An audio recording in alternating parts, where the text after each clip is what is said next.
From Oscar Steakhouse inside the Plaza Hotel and Casino in Las Vegas, you're on the corner of Main Street. Welcome to the only podcast produced by and recorded in the Las Vegas Hotel Casino. From gaming to dining to entertainment to sports to Vegas history, this is the place to be for the inside scoop, because this is the place to be downtown. Now, here's Plaza CEO Jonathan Jossel. Welcome back to On the Corner of Main Street. We're here at the Plaza. Very excited today, as I am every day that we do a podcast. Absolutely. Because it's always fun and we always have a good time. And you know, this is episode 158. I had to go back and count them. We did 158 with 130 hours of content that we've put out over the last 5 years. 130 hours? Yeah. That's a lot of my time. That's 5 days straight of just podcasts if you were going to binge It's listen not like that to much it. after over 5 years. 5 days in 5 years. I've done other things, probably a bigger waste of time than that. Fair enough. Okay, well, anyway, why don't you introduce our guest? Because he's here and we're not going to do an intro. We're just going to go straight into our guest. Well, yeah, we did like 15 minutes of talking beforehand, which we should have just recorded for the pod, but we'll get to that. For anyone listening, that's Gary's way of telling me that I was late for the podcast today. Thank you, Gary. I appreciate it. No, it's not, but well. Sorry yeah. to keep our esteemed guest waiting. Anyway, today's guest is leading the charge in revitalizing one of Las Vegas's most iconic resorts. With years of experience at properties like Park MGM in New York, he's now overseeing the transformation of the legendary Rio. Please welcome President and CEO of the Rio Hotel and Casino, Patrick Miller, to On the Corner of Main Street. Great. Thanks for having me, gentlemen. Great to be here. Thank you. Patrick Miller, honored to have you here. Now, my chance to give a dig back to Gary. He often messes up the introductions and the titles. Did he do a good job of He did great. introducing He you? did Yeah, great. you know Love what? it. But nobody ever hears it because I'll just do some magic editing in the back. He did a good job. It sounded great. Use the word legendary for the property. I love it. So Here we go. And before we jump to you, I want to give a shout out to Gary over here because he is the mastermind and genius behind something that happened this weekend at the Plaza. We did something called Wing Bowl. You ever heard of Wing Bowl? Wing Bowl. It's like a Philadelphia tradition where they eat wings in a record time or whatever it is. As an English guy, we do not understand the fascination with the food contest, the hot dogs and the bagels and now the wings. But Gary had an idea to bring Wing Bowl to Vegas, and we did our first ever event on Saturday. Huge success. So congratulations, Gary. Thank you. More to come, more qualifying events, and then we'll do the championship in February. All right, let's not take any more of Patrick's time. How many wings? I gotta hear the number. So the record, like history-wise, was 501 wings in 30 minutes. But we only did 10 over the minutes. qualifying event, it was 65 wings. In 10 minutes. In 10 minutes. That guy who won did 65 wings in 10 minutes. Well, no, the girl did 65. Oh. But she didn't eat all the meat off of the wings. The other guy ate more of the meat, so like 40 was the true. I didn't know this, but apparently they weigh They're gonna weigh them. Yeah. You got to weigh them because if you don't eat all the wings, you don't want the judges to have to determine it. Anyway, That's welcome good. Love welcome the to downtown Las Vegas. Welcome to Oscars. Welcome to the Plaza. It's great to have you here. You and I have become friends over the last few years, but gotten to know each other a bit more recently, and really appreciate you doing this podcast because all we try to do is shine a light on the things happening in Las Vegas. Great people that have been a part of the community, but also just telling a story of different places and different businesses, and can't think of anyone better qualified than you to do that. So thank you for joining us today. Thanks for having me here. I love it. I was telling Gary earlier, had one of my first dates with my wife here. First really nice date. It wasn't called Oscars then. That was Center Stage. It was Center Stage years ago, and it was just a magical night, and we're still married, and so I love it. Love being back here. Thank you for having Awesome. me. Love to hear that. Yeah. so why don't you, Patrick, tell us a little bit about yourself. How did you... Just start at the beginning. Start at the beginning. I'll start with this. I born and raised here in Las Vegas. Okay.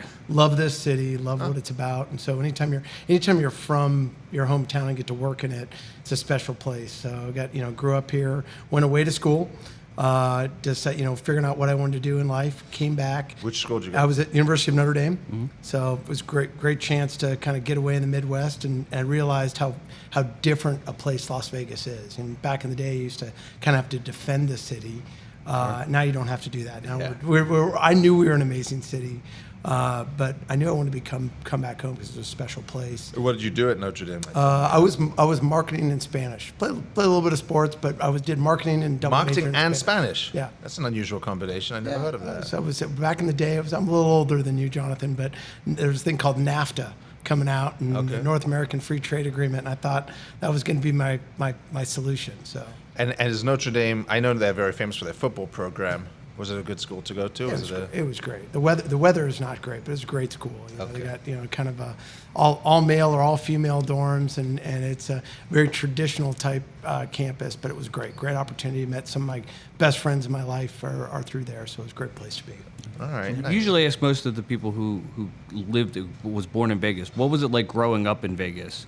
Yeah, Before the city exploded in the 90s. I mean, it is, but it definitely was a very small city. So there wasn't anywhere you went that you didn't run into people you know. And I think people forget that Vegas was like that. And the fact that the hospitality industry, their gaming, it was called back then, it was the casino business. Right.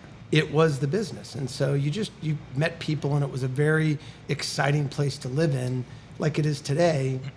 Back then, it was just, I think what I remember, everywhere you looked, you could kind of look back and see, I remember when there was nothing on that corner. Right. And now you drive around and there's something everywhere. You could almost tell how old locals are by like what road was there. Like, Decatur was the end, or Rainbow was the end, right? So that's amazing. Yeah, so growing up here was great. Was this like the 70s you grew up in? Yeah, grew up in the 70s. So, Okay, nice. Born in 72, I'll just say it out there. All right, get it out. No, it's cool because like you and I were at the groundbreaking for the A's the other day, and just to see that kind, or the Athletics as they're known today, but to see that kind of development must be amazing for someone who was here in the 70s when there really was nothing but Las Vegas Boulevard and probably 5 blocks east and west, or major blocks east and west, right? I mean, right. And that was a special thing. So my dad came out in 1957, and one of his first jobs was at the Tropicana, which was right in that area. So right there where we were standing for that groundbreaking was where the Tropicana lived. How cool. The original. So pretty cool. Yeah, it's a fun place to be from. And I think people don't realize that history of this town.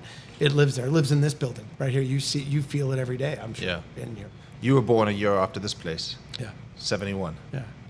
Okay. So when you after college, what was your first job in Vegas? Because I'm sure you had to have had any of those jobs to kind of work your way through, right? Yeah, it was fun. So like typically, I had a great parent structure that said, you got to go get a job. I know you got a degree now, go get a job.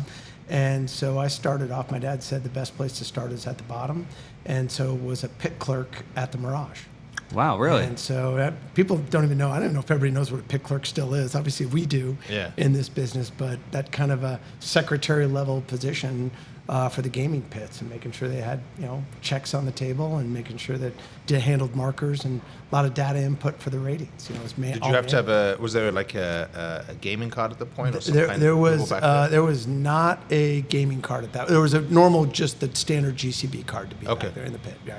All right, so that's where you started. That's where I started. Yeah, at the Mirage, and then worked through all of Mirage. I ended up 11 years at the Mirage. Did a bunch of gaming jobs, casino marketing, analytics, and then ultimately slots, and then vice president of slots. And then I guess the whole career with Mirage or MGM Resorts. Were you there for the mergers? I was there for all the mergers and acquisitions. So through acquisitions, I think the first one was Mandalay Bay Group, and so I went over to Monte Carlo and was VP of casino. So all tables and slots. Ended up turning that to table slots and marketing with the property, and was there for Monte Carlo for almost 6-7 years through the fire, when Monte Carlo caught on fire. I remember that. That wasn't that long. That was I was already living out here by then. The top floors there, right? Top floors. And it was, I think there was the top floor of it was an exterior fire. It was interesting because before then, pre-COVID, like you realized you really didn't have locks on doors. Right. And you're trying to close up a casino and close for almost 30 days. But you forget that, you didn't know how to lock that up, and so it was definitely a learning process. Two questions. Who owned Mirage when you started out there? So when Mirage, it was. So it was. Did you have any opportunities to interact with him? I mean, I did. It was, in passing and that, he was a individual who walked with great, passion and charisma going through that. So I had a couple interactions with him. Always cordial. I always say it was one of my regrets is not getting to work with someone like that, to learn their vision, their ideas, their history, just to know, being as a sort of more entrepreneur downtown, we didn't have the great leaders before. So maybe that's a good thing, because you have a completely blank check in terms of what your expectations are.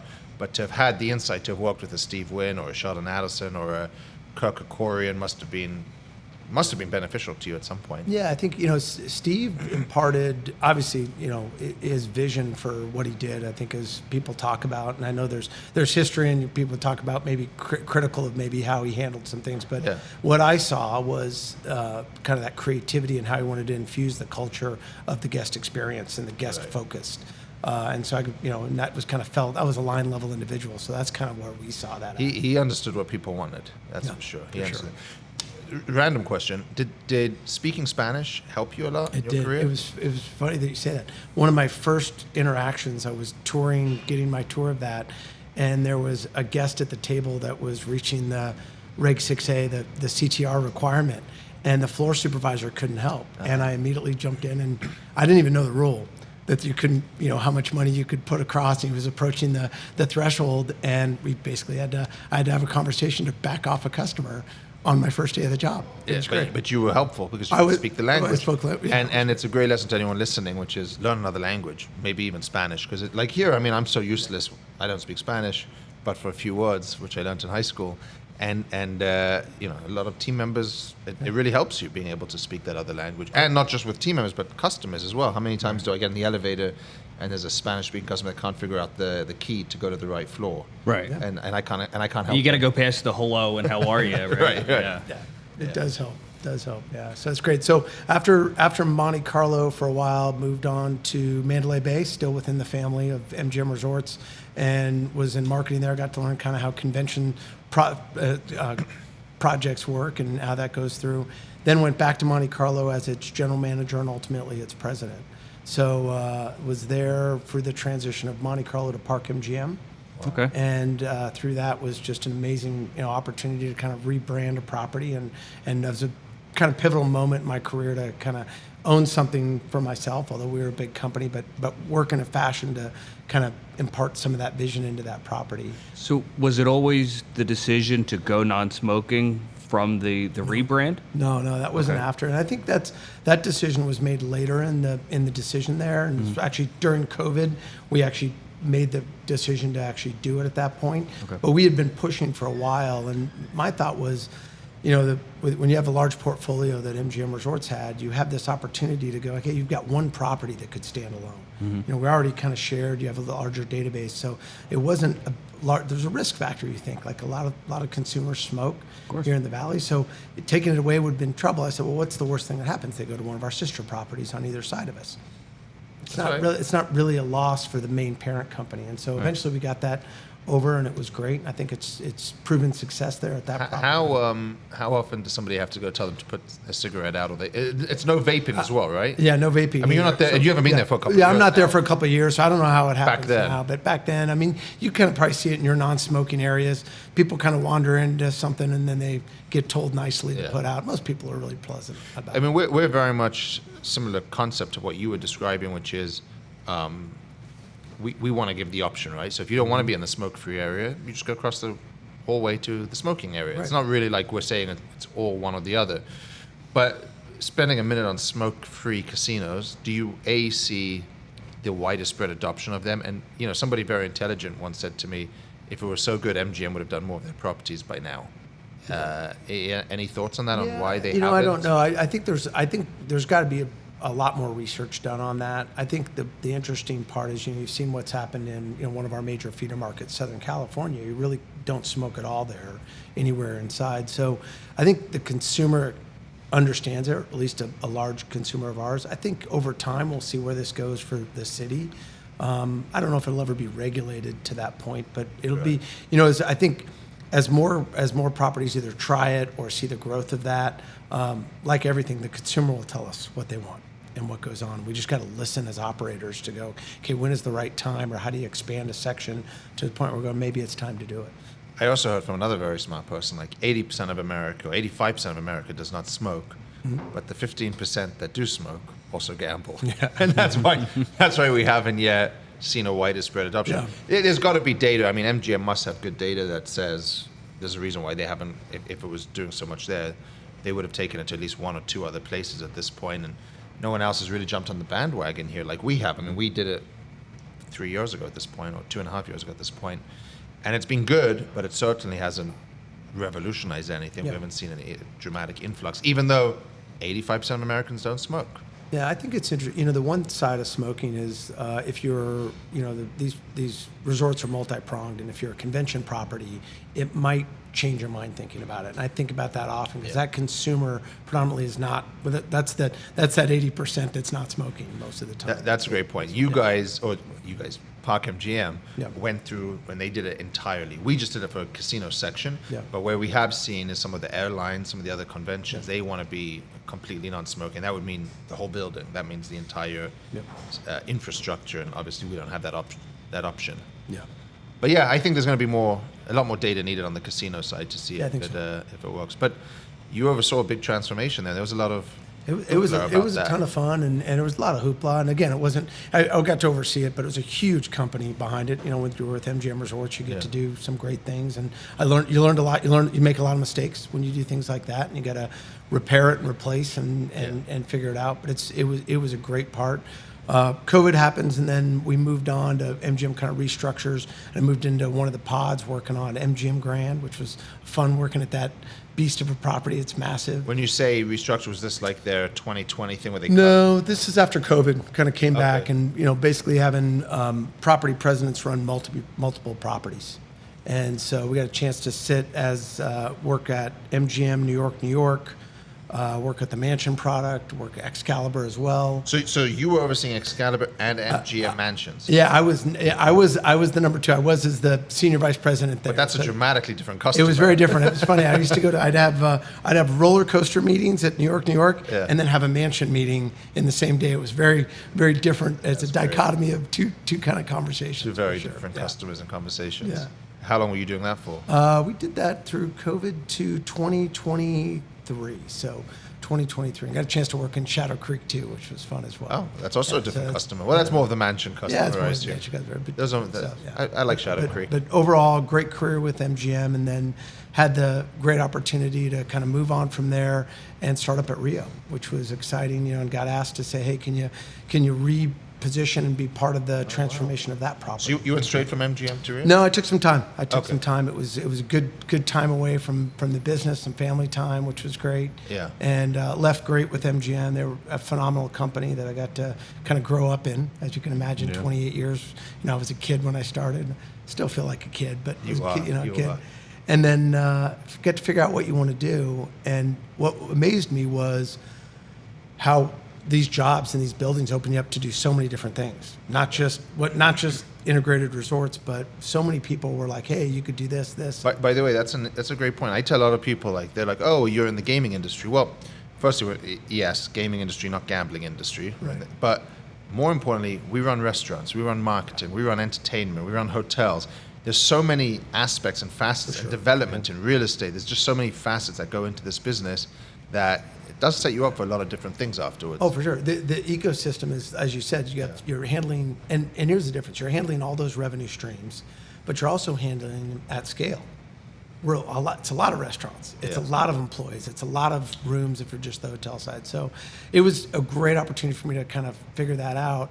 And I got a call from one of my mentors, Bill Macbeth, who said, "Hey, I'd like you to walk around Rio and tell me what you think."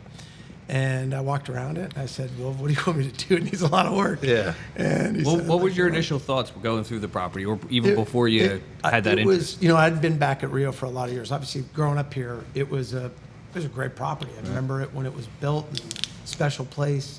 And so when I walked around it, I was really saddened and disappointed because it's the predecessor owners hadn't, they kind of folded it into their portfolio and kind of treated it where they thought it belonged, which unfortunately was near the bottom.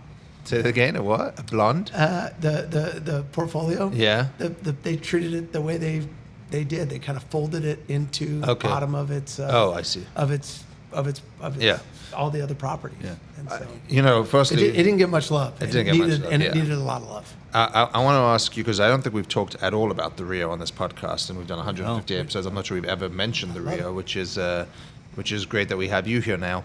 But before we do that, quick shout out to our mutual friend Mark Morden, because I don't want you to have to regurgitate your entire podcast, but Mark started a podcast with Coin and Market Tracks, and he's doing a great job with this podcast. And you and I are recent guests, his first one of 10, so he'll remember us forever. Yes. And so I don't want you to have to regurgitate the whole story, but what is the history and genesis of the Rio? Because when you look at it today, you guys did an amazing job with the exterior. Those lights on the outside really stand out. Although, and I think that was done in the very beginning. Very beginning. But what is the history of the Rio? When did it come to town? What made it great once upon a time? And I guess tell that story and then where it is today and where you stepped into it from. Yeah, thanks for that, and thanks for the Mark Morton shout out. But 35-year-old property this year. So it was built back in 1990. Its sister, like when you think about timing, sister property, Mirage opened in 89 in November. This opens up in January of 90. So you think about where Las Vegas was at that time. You have this magical strip property. The individual who was helping build Mirage, Steve Wynn's property, was a gentleman by the name of Anthony Marnell.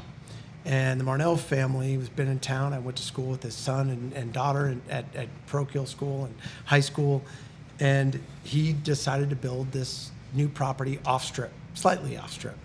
He had done Mandalay Bay? He had done pretty much, I think he'd done Mandalay Bay as well too. Okay. So a lot of the big properties, his construction company, architects and construction had done some great work, and started to make a go of it himself and built this incredible property, starting with a tower, ultimately multiple towers, that became really cool local spot, but then ultimately became a really cool spot for the tourism customer to come to too. It's like, hey, where the locals go, they go to the Rio. Was able to catapult that and kind of grow that into a convention property as well. And so now it sits on 90 acres. Wow. And it's got 2,500 rooms. It's got, it's basically 3 different towers. It's got a luxury hotel in it as well called Palazzo. It's got a lot of things involved in that property. Was it a Brazilian themed hotel? It was Rio. It was named Rio. Because it was Brazil. I mean, I never went there in the 90s. I do have a great story of the Voodoo Lounge. Yeah. It was when I went there in 2005. Are you allowed to tell it on the air? Because I hear a lot of voodoo stories. No, it was the place to go. To your point, it was the place to go. I just remember having a lot of fun there in 2005. But I don't remember the rest of the property, and I don't remember that it was the whole place was Brazilian themed. It was themed, but I think there were nods to it, and it was definitely a scene of Brazil and Carnival, and ultimately the show in the sky, the masquerade show in the sky, that was a big part of it. It had tremendous food and beverage, amazing buffets, probably the world's best buffets when it opened, 2 of them, a Carnival world buffet, and then ultimately a seafood buffet. So it was it had a lot going on there. When I first wanted to turn 21, I was heavily into poker, and the only place I ever wanted to go was the Rio. Really? It was the first place that I booked. Well, that's where the World Series of Poker was. Right? Originally. So, yeah. That's where it started? At the Rio? Well, no, it didn't start there, but the Rio took it over. Oh, no, but that's, you're young. That was recently. No, because the Rio, there was the World Series at the Horseshoe, and then Caesars bought it and moved it to the Rio. This was probably 2012, somewhere around there. Sorry, but that's all. The only place I wanted to go play poker was at the Rio, just because you watch it on TV, every night, Poker After Dark, things like that. So that was my biggest memory of the Rio, long before coming out here to Vegas. Well, here's what I love about both. Like, everyone I talk to has a Rio story, and that's what happens when you have a property that's got. I love that you use the word legendary in the opening, or we say sometimes iconic, which is tough in Vegas, but it is something everyone goes, oh, I had a great night there. I met my wife there. I got engaged there. We did something there, and that's when you have a property with that kind of history. You can't throw away the nostalgia, and that's the trouble I've got going on there. Is like, how do you make sure you maintain some elements that is what is Rio, but then continue to transform it and make it ready for the consumer today that expects something new.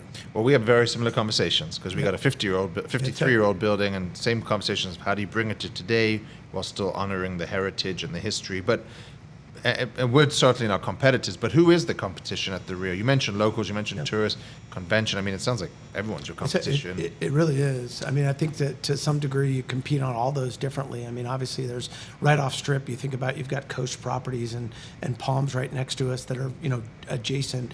And then you're looking, every day in my office, it looks right down the strip there, and you think about all those properties. With 2,500 rooms, you're looking at rate and trying to make sure you get the right rate and hold occupancy. With groups, it's 250,000 square feet of space, so you're not a little convention property at Rio. So you got to make sure you're going after the big groups as well. Yeah. So it's a little bit of everything to astound that, but mid-market. I mean, that's important. You're still mid-market. You're not a luxury brand, although I think Rio used to in its days have elements of that. But I think, where we sit is in a sweet spot where our price point is right. We're still very approachable. We're not, off strip, so we offer things like free parking and, free valet and the right room rates. And then you get a room product that's a really great room product. When it opened, we called it the all-suite hotel. That room hasn't changed. It's still a 600 square foot hotel room. Oh, wow. So it's a, third largest in market, and it's a great product. The area that it sits is considered what? Like, it's not Chinatown. It's sort of east of the Strip.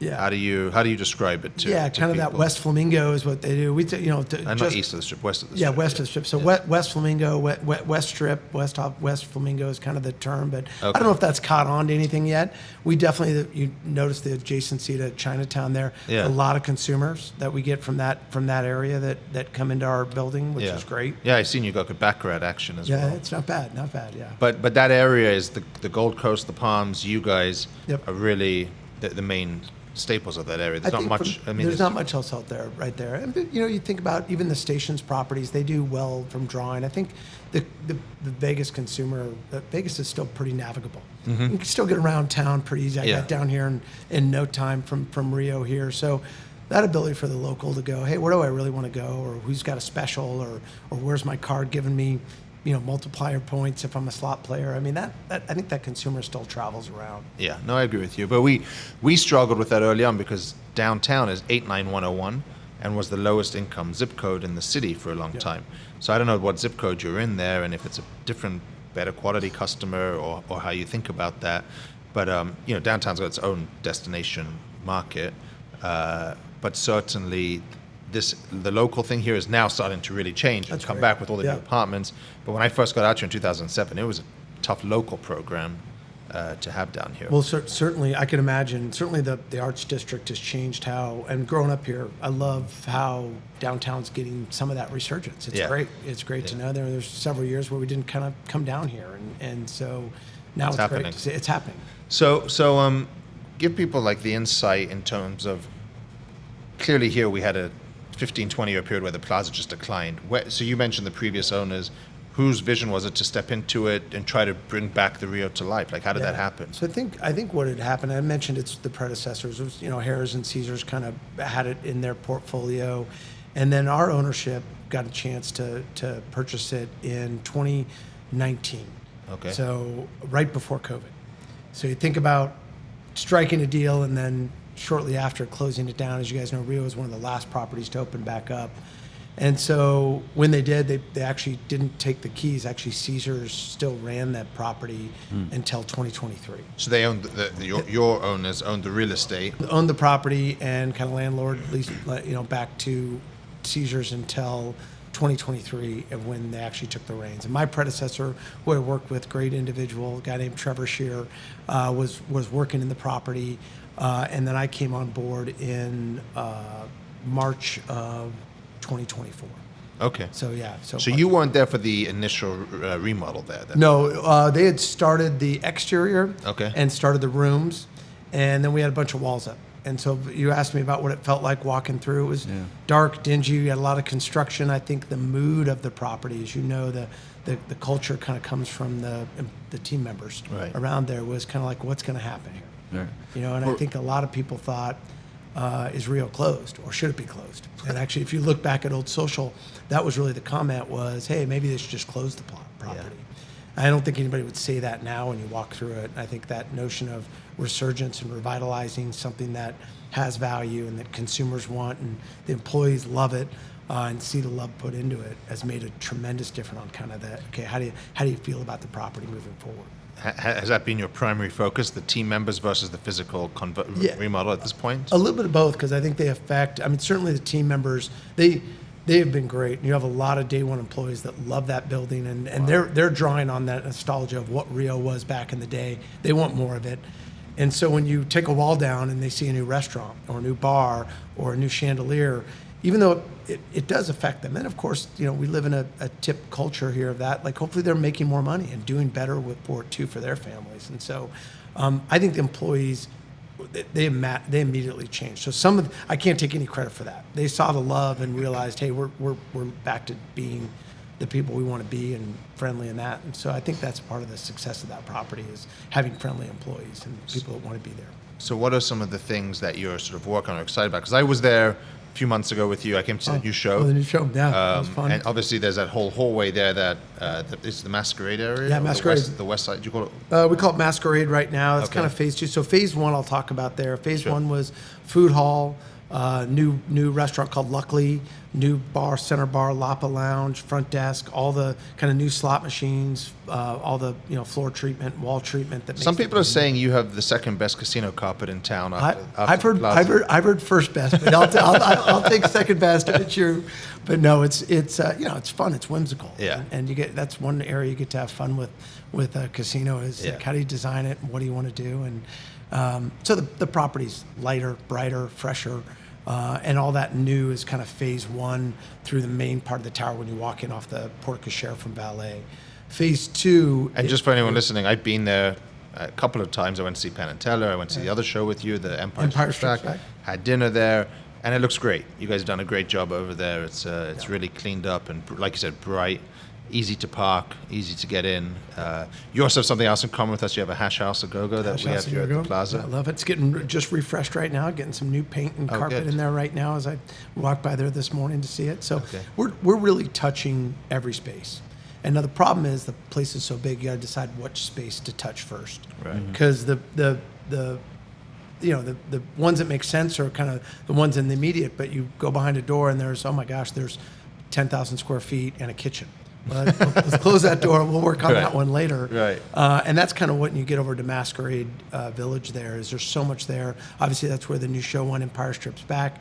Really fun show. You loved it. I know it's a lot of fun. Yeah. That's where our wine cellar is. So there's some area over there, but really we got a master Wine plan. cellar's in the basement? Wine cellar is there in Masquerade. It's great if you haven't been there. I haven't been there. Oh, well, we'll do something there. Okay. It's a really fun spot. Great wine. They do kind of wine dinners. And you run that yourself? We run that ourselves. Okay, cool. So, but all that space it's almost 200,000 square feet of space that you really, front and back of the house that you've got to master plan it. What's the right ideas and how do you anchor tenant and kind of move on from there? And so that area is still yet to be decided.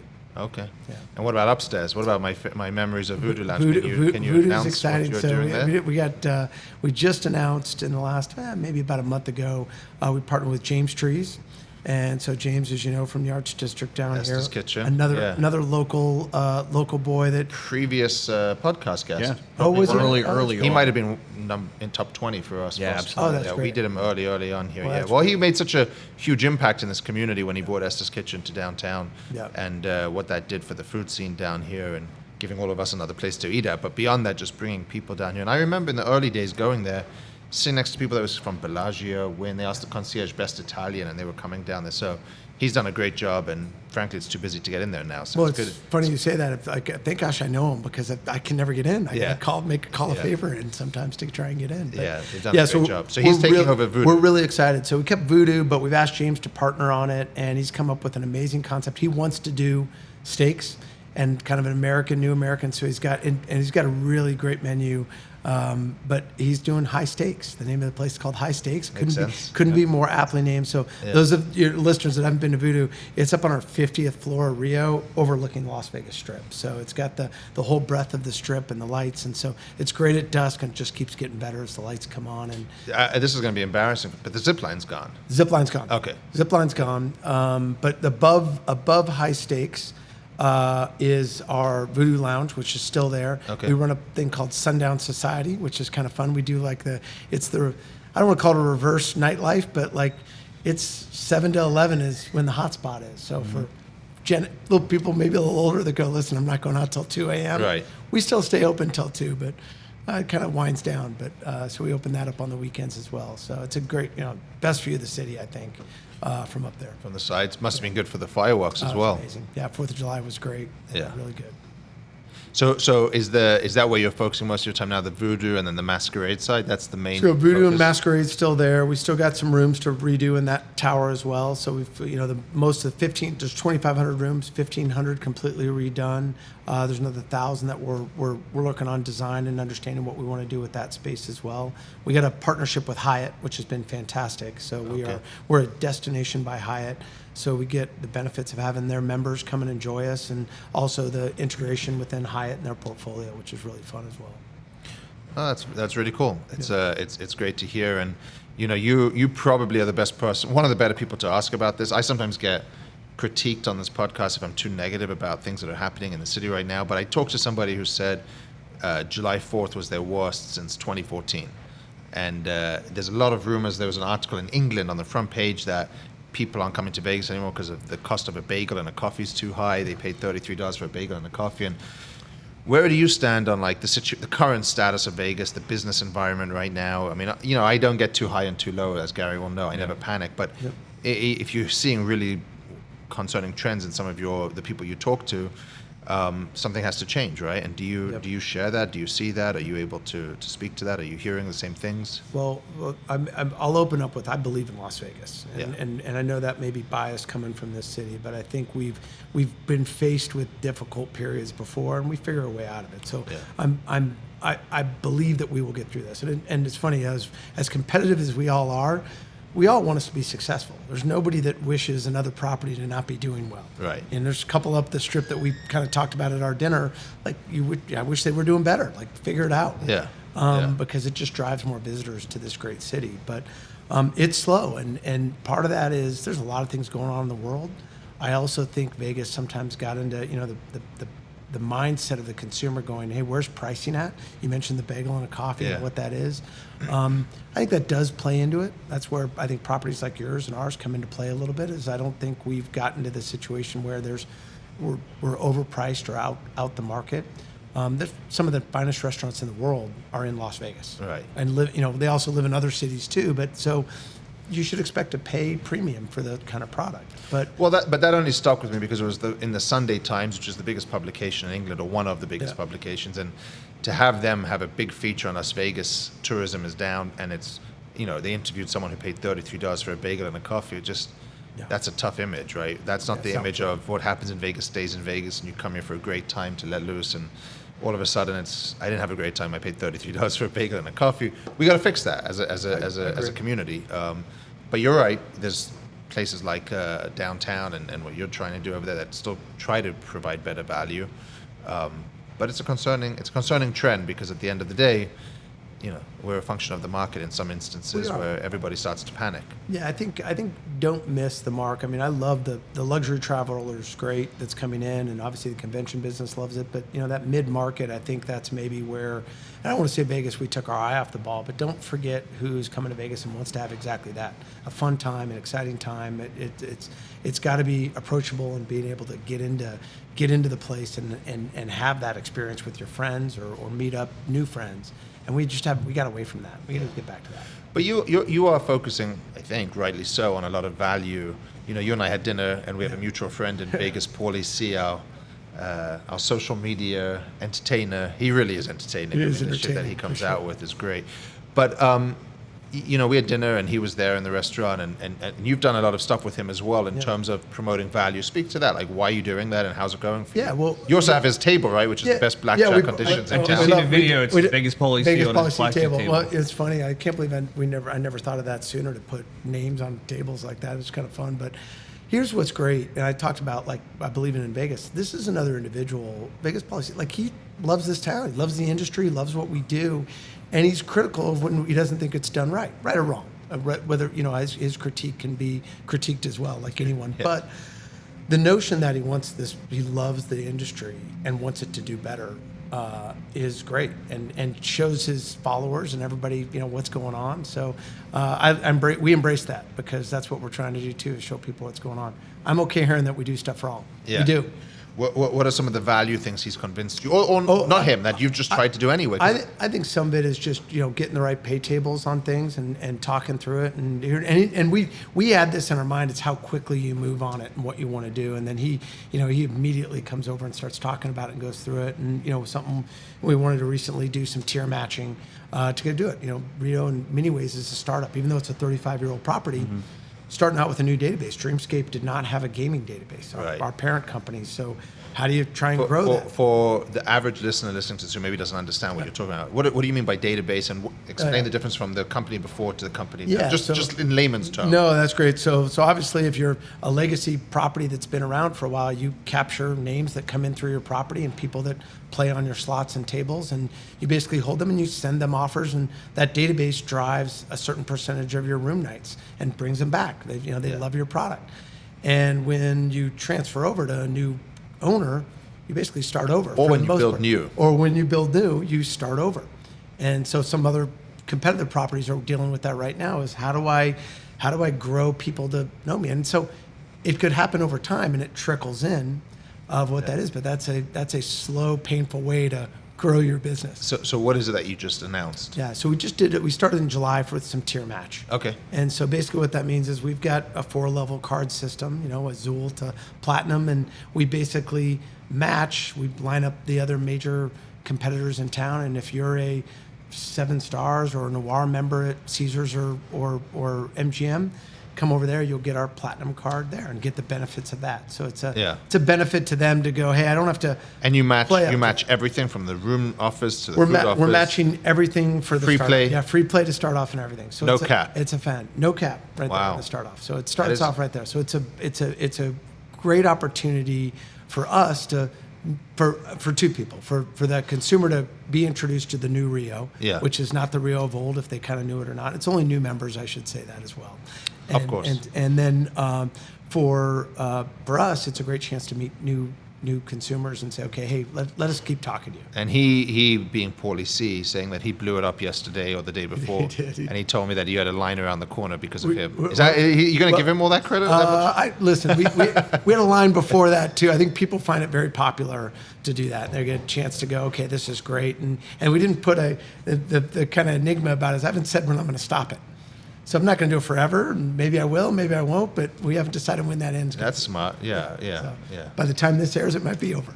We never know. Yeah, well. So hurry up and get to Rio. No, but I do like that about you. We talked about this. You're trying so many different things, and you're open to ideas, and that's kind of cool. You must have. I mean, I know a little bit of your parent company and group, and they seem like they're open to you trying things, which is important, because if you're afraid to try things in our position, you gotta be out there. Well, you ask about how we get through this in Vegas and what it is. I think it's going to be the operators that think like that. And coming from my old parent company that I used to work with, it's very tough to get things done. You're larger bureaucracy, so that ability to, try something new is way easier for an entrepreneurial type product like what your place is or what Rio is. Yeah. Well, before I turn back to Gary for some of our other questions, because we haven't followed his agenda at all. That's okay. We okay? never do. No, that's good. We very rarely do. 158 episodes. We don't follow this at all. No, but it's good. It's good that he does the research. And what's the guy in Joe Rogan? You're my Jamie. You're my Jamie. Yeah. But what about if you can speak to it? There was obviously a lot of talk about that. You mentioned 90 acres. You guys were meant to be the home of the NBA. Yeah. Is that still the conversation? Has that changed, or can you speak about it? I'll speak to what I know right now, and I think anything can happen. We're blessed with 90 acres, but 22 acres undeveloped, really flat land. Okay, so the Rio sits on 90 acres. The 22 acres is perfect and prime land for almost anything you can envision. And so the notion of, I think our owner was talking to, back in the day, ballpark was even on the table back then.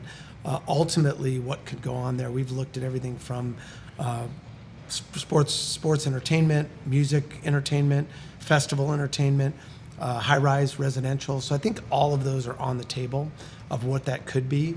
I think what has to happen, it's going to be something that is good not just for Rio, but what's good for Las Vegas. Because I think when you've got a macro element like an arena or like a stadium or like large scale element that's going to drive it, you really need to see how it fits into the landscape of Las Vegas. Not visually, but like does the city need it, and when does the city need it? And so I think that's the timing of what we got to figure out with that space. Yeah, and not to dismiss a basketball arena, but we do have a lot of stadiums and arenas at this point. Yeah. And assuming we get another Yeah. baseball stadium, which I believe we will. Yeah, at the Tropicana. baseball. We were at the groundbreaking. I Yeah. think that's happening. I think the city can support basketball as well. Like whether where the arena goes and that. I think the city doesn't. It never ceases to amaze me what we can handle and what happens. I think it was before your time, because I was a little bit involved in this, but the Neon Museum was actually looking at the Rio. But we were all very upset about that because we wanted to keep it downtown. Yeah. But I think they looked at it and now they're staying downtown. They're staying downtown. It's a great attraction. It's a great attraction. That was before your time, It right? was before my time. I love it. It was funny. We did the park in between New York, and Park MGM on the way to T-Mobile. That's what I wanted to do elements in there. I thought that would have been great because I love the old signs. They're iconic. They're a little bit of history, and so it'd be great. That's a great point, by the way. We didn't talk about it, but T-Mobile must be a huge help to Park MGM. On the nights they have ice hockey and other events, it must be a huge. Yeah, amount of traffic. I think anything like that, you have your drivers that drive that. Certainly for the whole neighborhood, you saw what would happen onto that. 20,000 people walking in and out of an area. Yeah. You see it. Legion. I'm sure those properties see it. Even the subsidiary kind of outliers that aren't even part of the strip. You're pretty close to a Legion, actually. We are. Yeah. I'm amazed, and I tell people this. They go like, Rio is easy to get anywhere. It's not like it really is. Like just because the back streets, and you got to know Vegas a little bit, but the side streets getting here was record time, and you kind of can avoid freeway if the freeway is busy. Yeah, you go right down Valley View either which way. You can So go That's right what I. down. So I do that now a lot when I go to even City Center or T-Mobile, or even the other night I did Monday's Dark with Mark Chinook. Shout out to Mark Chinook and Monday's Dark, amazing organization he's running there. And I drove down Valley View straight past the Rio in 2 minutes to get there. It was unbelievable. That's great. It was great. But going back to a basketball team, I think that there's so much entertainment that's happening at the T-Mobile Arena that it would need its own dedicated stadium or event center to be able to run basketball in town, right? Like, I Madison think Square They, Garden a might couple. go There's what is there? There's 5 or 6 teams that share too, right? I think there's Right. 5 or 6 Between teams basketball and hockey. hockey. I mean, they align seasons. I think everything's feasible. Right. Madison They figure Square it out. Garden did it. In New York, they have concerts, they have ice hockey. and Yeah, they have no, basketball. a lot of there's- people do it, but the Yeah, schedule. but they gets did it really on tight. scale, like in a major city with the schedule works. Here- I guess we have UFC here. We do. Here's what blew me away about this city. When you think about the NFL draft that happened here, and it was a big deal. In most cities, that the NFL draft closes the city down. Yeah. Almost. And here, I was working at MGM at the time. We didn't even know what was going on. You could have missed it. And so, we talk about F1. You and I talked about F1 before too. This city can handle major events and multiple at a time. And I fully believe you probably could have had another event going on over Super Bowl. Not that Right. you would do that; it's the greatest Yeah. thing in America Yeah, on yeah. that day. But the ability to do those kind of things in Yeah, Vegas it's a is great there. point. It's the power of this town. Just can't do it over F1 because the streets are closed. But yes, You're right. you could do other. You could definitely do other yeah, events. but the power of the town, of Yeah. the amount of cities, the ability for the hospitality teams, which are all the workers here, to be able to perform. Yeah. We can do it. And just going back to sports real quick, and I'd love your opinion on this, but now we have 3 major sports franchises here in town. The Knights were homegrown and caught fire year 1. Yep. The Raiders, it seems to be more of a visitors arena. Do you see that same thing happening with the A's? And if there is an NBA team that comes in, like if it already has its own franchise and it moves over, my big concern is, can they fill the seats with people coming here that's for locals to support the team versus coming in because the Dodgers are playing here or because another basketball team? Yeah. I just have concerns because I haven't seen that state. I haven't seen Allegiant filled up with Raiders fans in 3 seasons. Yeah, it's Maybe it's because they're bad, right? Maybe it but could be. I mean, this I everyone. just have that concern. Listen, it's my opinion only. I mean, Yeah. first of all, everybody loves a winner.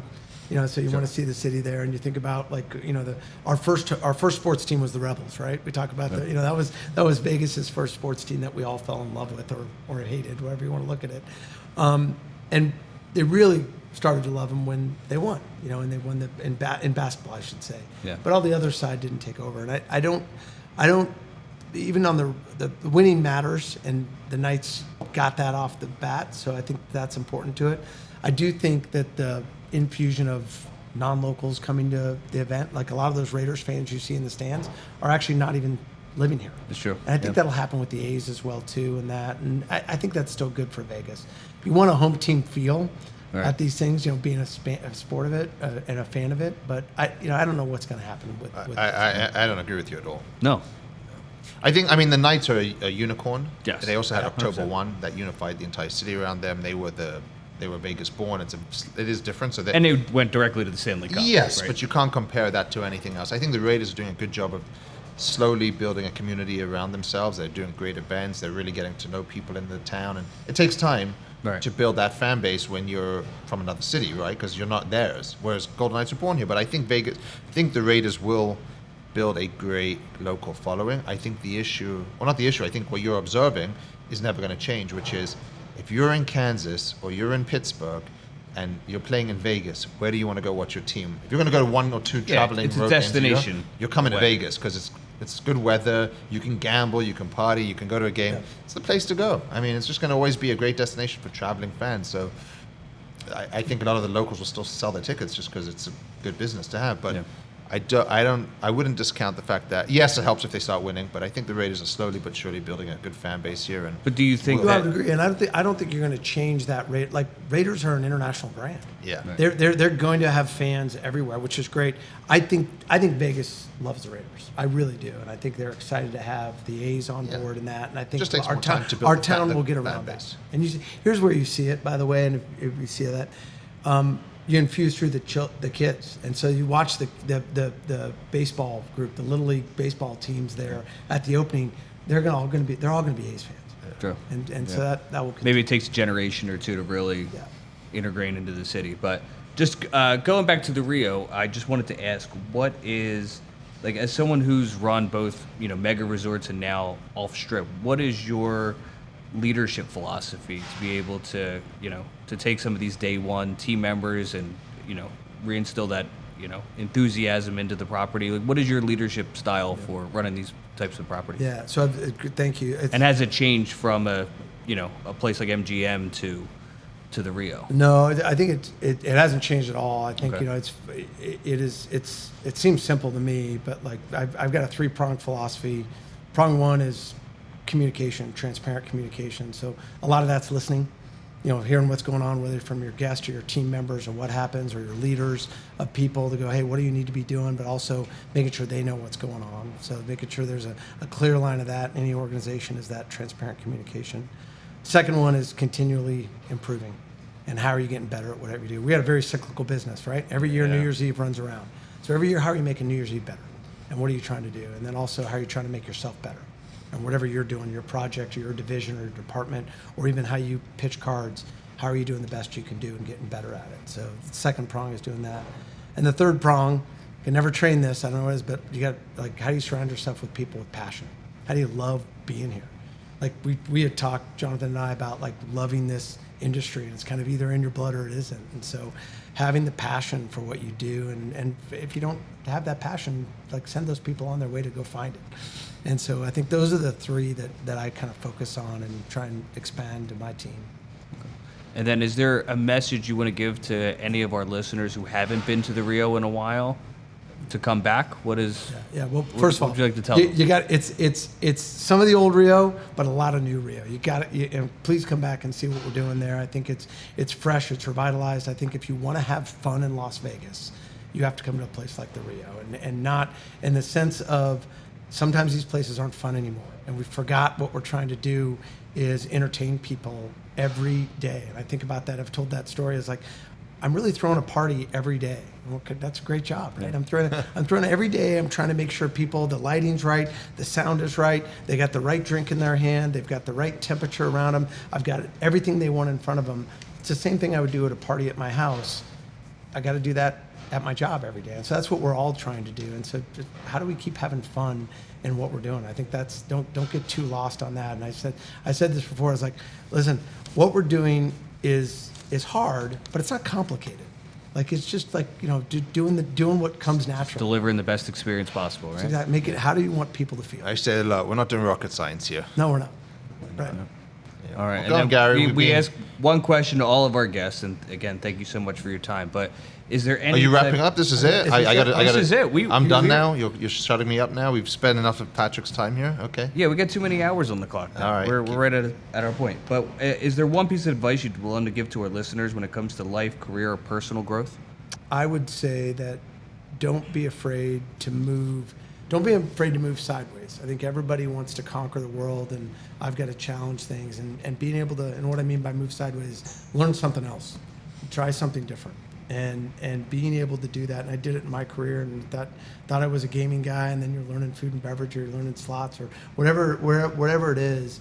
It expands your mind. You'll be amazed at what you can do as a human, and what you could grow to. And so that expanse of kind of thinking something that isn't your speed. Maybe your speed. You'll get better in the end. That's awesome. Well Thank said. you, Matt. Yeah. Thank Thank you. you. No, Thanks for appreciate your having me. time. Thank you for taking the time to come downtown. That's great. You're doing a big job over there, so appreciate that you That's took great. the time out of your day for this. Well, I appreciate the love. I appreciate the Union Plaza. You guys are doing great jobs here at the Plaza. That's how you know he's old school. Union. Yeah. Exactly. Listen, You Union got the Plaza roots. is something I love it. Yeah. Well, thank you. Thank you again. Great. You a fan of On the Corner of Main Street? You're listening, so we'll assume that's a yes. So share the love, rate, review, and tell a friend to subscribe.